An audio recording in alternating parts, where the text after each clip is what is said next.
નમસ્કાર વિદ્યાર્થી ભાઈ બહેનો, ફરીથી એકવાર સીપી એજ્યુકેશન ચેનલમાં હું ચિરાગ સર આપ સૌનું હાર્દિક સ્વાગત કરું છું. વિદ્યાર્થી મિત્રો, આપણે ચેપ્ટર નંબર 9 ઘન પદાર્થના યાંત્રિક ગુણધર્મો ચાલી રહ્યું છે. તેમાં દોસ્તો આપણે આજના લેક્ચરની અંદર અંતિમ થિયરી એટલે કે સ્થિતિસ્થાપક અંકો ટોપિક નંબર 9.6 આપણે શીખવાના છીએ. ખૂબ જ ઇમ્પોર્ટન્ટ થિયરી છે દોસ્તો, અને એકદમ સહેલી થિયરી છે, તરત આવડી જાય એવી છે. આપણે પૂરતું ધ્યાન રાખીશું. આજના લેક્ચરની અંદર આપણે બધી થિયરીઓ 9મા ચેપ્ટરની પતી જશે દોસ્તો. આપણે પછી નેક્સ્ટ લેક્ચરની અંદર ઉદાહરણ 3 જ ઉદાહરણ છે, 9.1, 9.2 અને 9.5, જે મેં તમને લાસ્ટ લેક્ચરમાં કહ્યું હતું, અને સ્વાધ્યાયના દાખલા છે એ આપણે ગણશું. આજે આપણે થિયરી જોઈએ છીએ સ્થિતિસ્થાપક અંકો. આવો દોસ્તો આપણે ધ્યાનથી શીખીએ. જો દોસ્તો તમે જોઈ શકો છો સ્થિતિસ્થાપક અંક એટલે શું, જેને દોસ્તો ઇંગ્લિશમાં આપણે કહી શકીએ ઇલાસ્ટિક મોડ્યુલ. જેને આપણે ઇંગ્લિશમાં કહી શકીએ ઇલાસ્ટિક મોડ્યુલ. તો દોસ્તો સમજો, સ્થિતિસ્થાપક અંક કોને કહેવાય?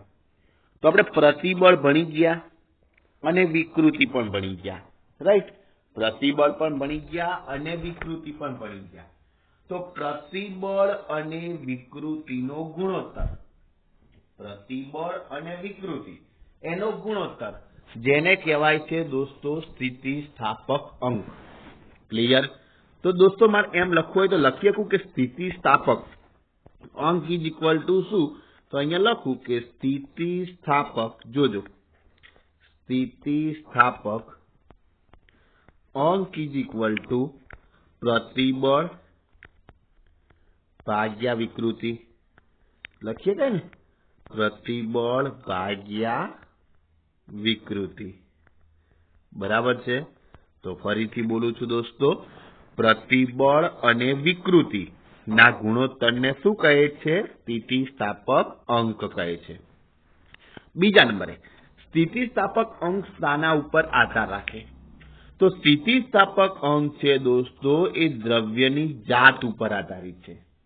તેના ઉપર આધારિત છે? દ્રવ્યની જાત ઉપર આધારિત છે, પરંતુ તેના પરિમાણ ઉપર આધારિત નથી. મેં તમને કહ્યું હતું દોસ્તો, પરિમાણ એટલે શું? તો સાઈઝ. બરાબર? પરિમાણ એટલે શું? તો સાઈઝ. તો સ્થિતિસ્થાપક અંક છે દોસ્તો એ પદાર્થના દ્રવ્યની જાત ઉપર આધાર રાખે છે, તેના પરિમાણ ઉપર આધાર રાખતું નથી. એમાંના સ્થિતિસ્થાપકના કેટલા પ્રકાર છે?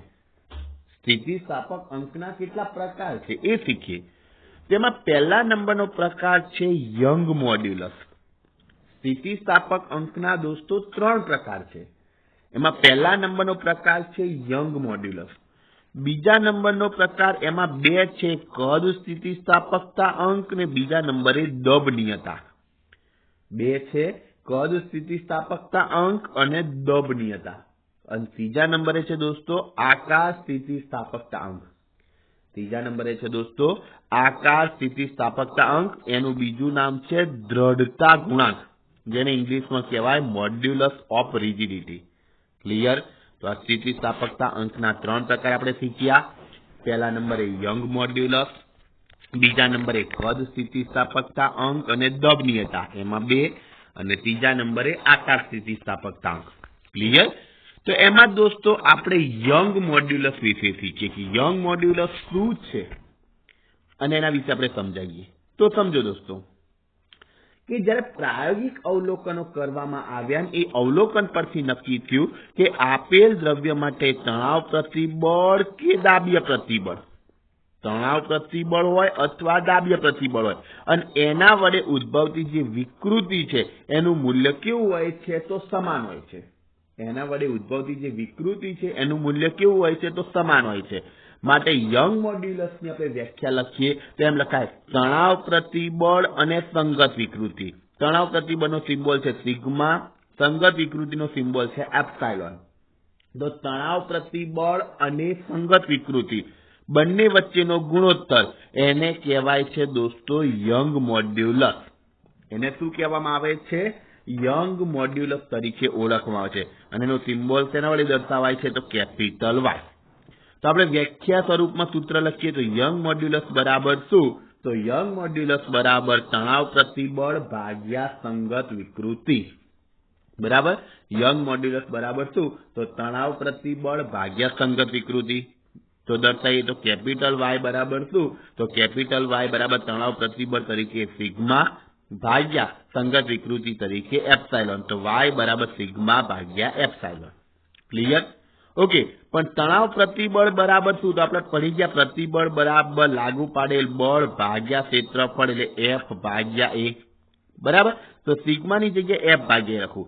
વિકૃતિ બરાબર સંગત વિકૃતિ બરાબર શું? તો લંબાઈમાં થતો ફેરફાર ભાગ્યા મૂળ લંબાઈ, તો ડેલ્ટા એલ બાય એલ. બરાબર, તો અહીંયા આપણે લખી શકીએ ને દોસ્તો કે y is equal to F by A, નીચે ડેલ્ટા એલ બાય એલ. આ નીચે એલ બાય એલ ભાગાકારમાં જાય એટલે એફ એલ, અને એ ભાગાકારમાં આવી જાય તો એ ઇન્ટુ ડેલ્ટા એલ. તો y is equal to F L ભાગ્યા એ ડેલ્ટા એલ. આ દોસ્તો સૂત્ર યાદ રાખવું પડશે, કારણ કે દાખલા ગણવા માટે આનો ઉપયોગ થશે. બરાબર છે? અહીં દોસ્તો વિકૃતિ છે એ પરિમાણ રહિત રાશિ છે, અને એના હિસાબે યંગ મોડ્યુલસનો એકમ પ્રતિબળના એકમ જેવો જ કેવો? તો ન્યૂટન પ્રતિ મીટર સ્ક્વેર અથવા પાસ્કલ હોય છે. ન્યૂટન પ્રતિ મીટર સ્ક્વેર હોય અથવા પાસ્કલ હોય છે. પારિમાણિક સૂત્ર કહ્યું તો m1 l - 1 t - 2. m1 l - 1 t - 2 છે. ચલો ક્લિયર? આ યંગ મોડ્યુલસનું પારિમાણિક સૂત્ર. આ કોઠો આપ્યો છે એલ્યુમિનિયમ, તાંબુ, લોખંડ, સ્ટીલ, હાડકું. પરંતુ આ કોઠો તમારે આપણે યાદ રાખવાની જરૂર નથી, કારણ કે જ્યારે દાખલો પૂછાશે ત્યારે એની અંદર વેલ્યુ આપેલી હશે. ડોન્ટ વરી, એટલે યાદ રાખવાની કોઈ જરૂર નથી. બીજો એક મુદ્દો આપણે જોઈ લઈએ કે ધાતુ માટે યંગ મોડ્યુલસનું મૂલ્ય વધારે છે, અને તેથી ધાતુની લંબાઈમાં નાનો ફેરફાર કરવા માટે કેવા ફેરફારની જરૂર પડે? તો મોટા બળની જરૂર પડે છે. સમજો દોસ્તો, ધાતુઓ છે એના માટે યંગ મોડ્યુલસનું મૂલ્ય વધારે છે, માટે ધાતુની જે લંબાઈ છે એમાં જો ફેરફાર કરવો હોય તો ખૂબ જ મોટા બળની જરૂર પડે છે. બીજા નંબરે દોસ્તો એલ્યુમિનિયમ, પિત્તળ, તાંબા કરતા સ્ટીલ છે એ વધુ સ્થિતિસ્થાપક છે. યાદ રાખજો દોસ્તો, એલ્યુમિનિયમ, પિત્તળ, તાંબુ એના કરતા સ્ટીલ છે વધારે સ્થિતિસ્થાપક છે, માટે હવે એની ડ્યુટી મશીન સ્ટ્રક્ચરલ ડિઝાઇનમાં સ્ટીલને પસંદ કરવામાં આવે છે. હેવી ડ્યુટી મશીન હોય, સ્ટ્રક્ચરલ ડિઝાઇન હોય, એની અંદર સ્ટીલને પસંદ કરવામાં આવે છે. અને છેલ્લા નંબરે દોસ્તો લાકડું, હાડકું, કોન્ક્રીટ અને કાચના યંગ મોડ્યુલસના મૂલ્યો પ્રમાણમાં કેવા હોય છે? તો નાના હોય છે. ક્લિયર? તો યંગ મોડ્યુલસ શું છે, એનો એકમ, પારિમાણિક સૂત્રો, કયો ઉપયોગ કરવામાં આવે છે, એ બધી જ વસ્તુ આપણે માહિતી મેળવી લીધી. ક્લિયર? એના પછી દોસ્તો જોઈએ તો તારના દ્રવ્યનો યંગ મોડ્યુલસ નક્કી કરવાની પ્રાયોગિક ગોઠવણી સમજાવો. પરીક્ષામાં આવો ક્વેશ્ચન પૂછાતો હોય છે, આઈએમપી છે. બરાબર? તો તારના દ્રવ્યનો યંગ મોડ્યુલસ નક્કી કરવો હોય તો એની પ્રાયોગિક ગોઠવણી કઈ છે એ આપણે શીખીએ છીએ. જો દોસ્તો તારના દ્રવ્યનો યંગ મોડ્યુલસ નક્કી કરવા માટે જે પ્રાયોગિક ગોઠવણી માટે તમને આકૃતિ આપેલી છે, તમે આકૃતિ ઉપર ખાસ ફોકસ કરજો, કારણ કે મેઇન આકૃતિ ઉપર છે. બરાબર? એક ઉપર અહીંયાથી જોડાણ આપેલું છે, એના ઉપર એ બાજુમાં છે એક તાર, બી બાજુમાં એક તાર છે. એ તારનું નામ આપ્યું છે સંદર્ભ તાર, બી તારનું નામ આપ્યું છે પરીક્ષણ તાર, અને વચ્ચે જે મુખ્ય સ્કેલ ગોઠવેલી છે અને કોર્નરની અંદર વર્નિયર સ્કેલ ગોઠવેલી છે. બરાબર છે? હવે વર્નિયર સ્કેલ શું છે તો તમે પહેલા ચેપ્ટરની અંદર ભણી ગયા છો, કારણ કે ખૂબ જ નાનું માપન કરવા માટે આપણે વર્નિયર સ્કેલનો ઉપયોગ કરતા હતા, જે વસ્તુ મેં તમને શીખવાડી હતી. બરાબર છે? તો અહીંયા જુઓ, સ્થિર દ્રઢ આધાર, એના પરથી સમાન લંબાઈના અને સમાન ત્રિજ્યાવાળા બે સુરેખ તાર એને શું કર્યા છે? તો પાસે લટકાવી દીધા છે. તાર એ છે એ સંદર્ભ તાર, જે મિલીમીટર માપક્રમનો મુખ્ય સ્કેલ એમ અને વજન મૂકવા માટેનું પલ્લું જે નીચે ત્રાજવું પણ ધરાવે છે. નિયમિત આર છે ક્ષેત્રફળ ધરાવતો તાર બી છે એ પરીક્ષણ તાર, એ પણ પલ્લું ધરાવે છે, અને જેમાં આપણે જાણીતા વજનિયા મૂકી શકીએ છીએ. બરાબર છે દોસ્તો? આ તો આપણે જે આકૃતિ જોઈ એના ઉપર. હવે દોસ્તો સમજો કે જે પરીક્ષણ તાર છે એ બી ના છેડે, જે પરીક્ષણ તાર છે એમાં બી છે પરીક્ષણ તાર છે, એના છેડે દર્શક સાથે વર્નિયર માપક્રમને શું કરી દીધું છે તો જોડી દીધું છે. એનો જે દર્શક છે બરાબર એને વર્નિયર માપક્રમ સાથે જોડી દીધું અને સંદર્ભ તાર એ સાથે મુખ્ય માપક્રમ શું જોડ્યું છે તો એમ જોડેલો છે. શું જોડેલું છે દોસ્તો? એમ જોડેલો છે. હવે શું થશે તો પલ્લામાં જે મૂકેલા વજનિયા છે એને અધો દિશામાં બળ લાગે, અધો એટલે નીચેની દિશામાં બળ લાગે છે અને પરીક્ષણ તાર તણાવ પ્રતિબળની અસર હેઠળ શું થવાના? ખેંચાવાના. માટે વર્નિયરની ગોઠવણી દ્વારા પરીક્ષણ તારની લંબાઈમાં થતો જે વધારો છે એને આપણે શું કરી શકીએ? માપી શકીએ. સીધી વસ્તુ છે કે વજનિયા મૂકો એટલે ખેંચાય, એના ઉપર તણાવ પ્રતિબળ લાગે એટલે લંબાઈમાં થોડો ફેરફાર થાય, તારની લંબાઈમાં થોડો ફેરફાર થાય, એમ કહેવાય કે થોડો એકદમ માઇનોર ફેરફાર થાય. બરાબર, એ આપણે શોધી શકીએ છીએ. ઓરડાના તાપમાનમાં થતા ફેરફારને કારણે થતો લંબાઈમાં ભરપાઈ કરવા માટે આપણે તેનો ઉપયોગ કરવામાં આવે છે તો સંદર્ભ તારનો ઉપયોગ કરવામાં આવે છે. કારણ કે પરીક્ષણ તારની લંબાઈમાં જે થતો ફેરફાર છે એ સંદર્ભ તારની લંબાઈમાં થતા ફેરફાર જેટલો જ હોય છે. બરાબર, એના જેટલો જ હોય છે, મતલબ સમાન હોય છે.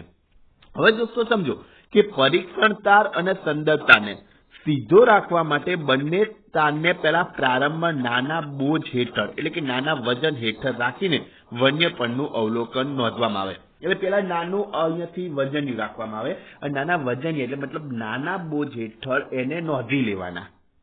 બરાબર છે, એટલે એના પરીક્ષણ તાર અને સંદર્ભ તાર સીધા રહે, અહીંયા સીધા રહે, સ્ટેટ રહે. એના માટે હવે પરીક્ષણ તારને તણાવ પ્રતિબળની અસર હેઠળ લાવવું હોય તો એના બોજમાં શું કરવાનું? તો ક્રમશઃ થોડો વધારો કરવાનો અને વર્નિયરમાં દરેક વખત એના અવલોકનો નોંધતું જવાનું. થોડોક વધારો કરો એનો અવલોકન નોંધો, પાછો થોડોક વધારો કરો એનો અવલોકન નોંધો.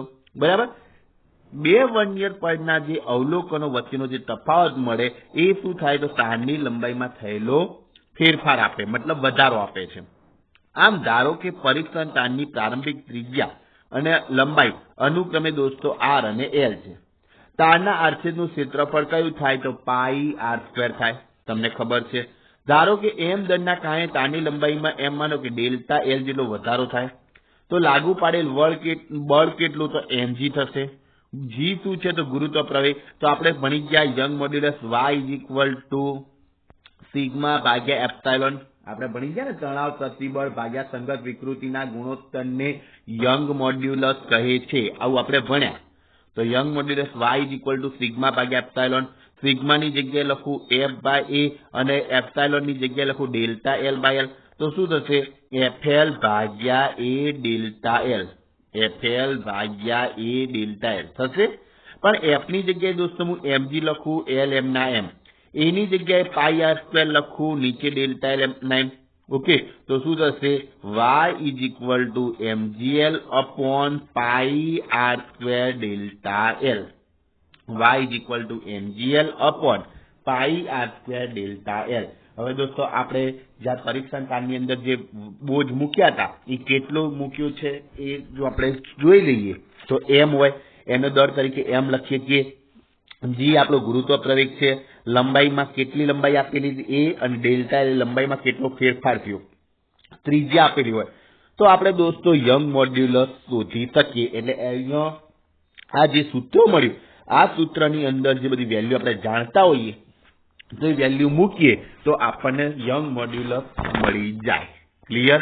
તો દોસ્તો આમ એક અગત્યની થિયરી તારના દ્રવ્યનો યંગ મોડ્યુલસ નક્કી કરવાની સૈદ્ધાંતિક રીત આપણે જોઈ.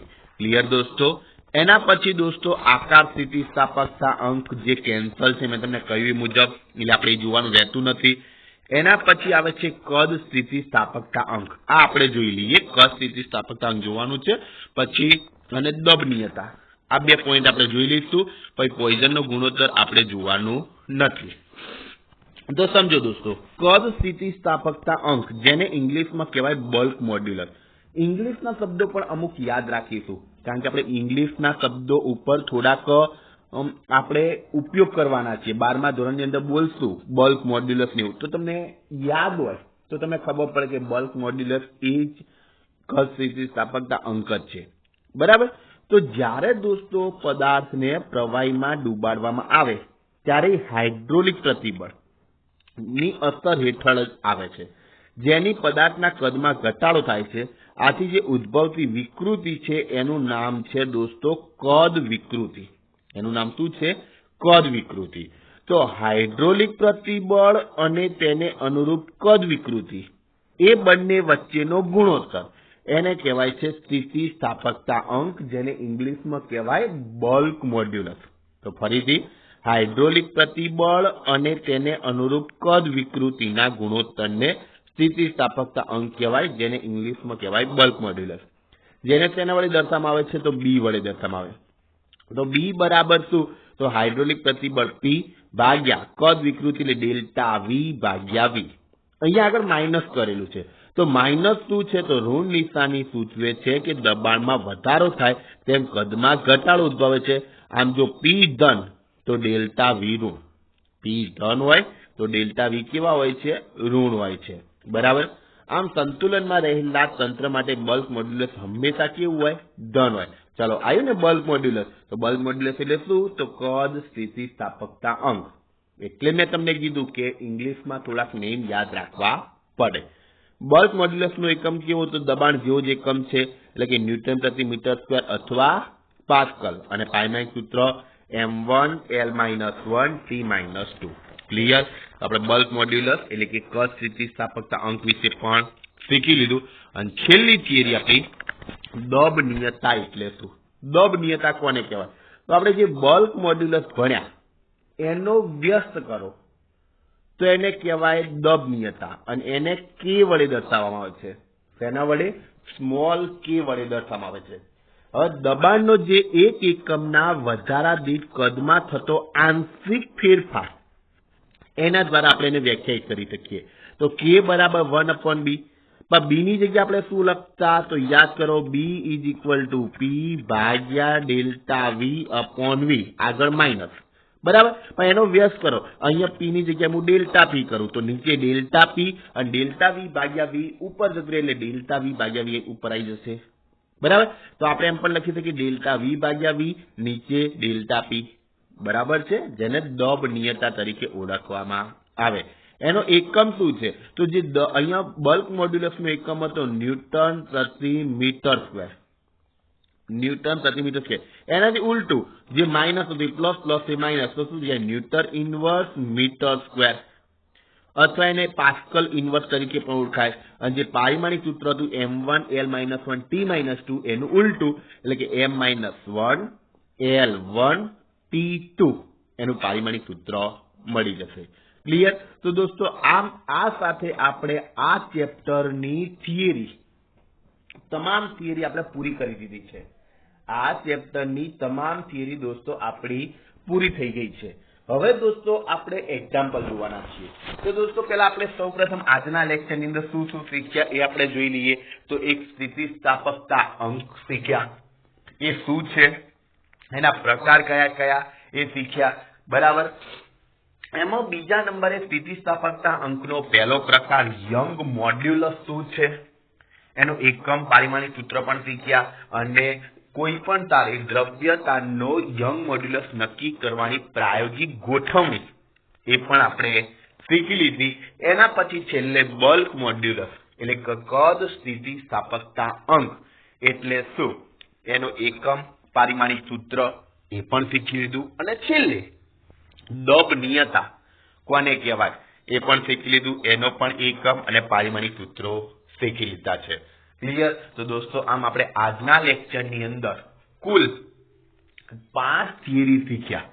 5 થિયરી બહુ નાની હતી પણ ખરેખર આઈએમપી હતી, નાની હતી પણ રઈના દાણા જેવી કહેવાય એટલે આઈએમપી કહેવાય. અને એના દાખલા આપણે દોસ્તો બહુ જ ગણવાના છે, ખાસ તૈયાર કરી દેવા. અને એના જે સૂત્રો છે એ જે સૂત્ર આપણે 1 2 3 4 સૂત્ર ભણ્યા, તો એ 3-4 સૂત્રો છે એના ઉપરથી જે નીટની અંદર પણ પ્રશ્ન દોસ્તો પૂછાઈ શકે છે, તો ખાસ તૈયાર કરી દેવું. ક્લિયર દોસ્તો? હવે આપણે નેક્સ્ટ લેક્ચરની અંદર ઉદાહરણના દાખલા, સ્વાધ્યાયના દાખલા જોઈશું.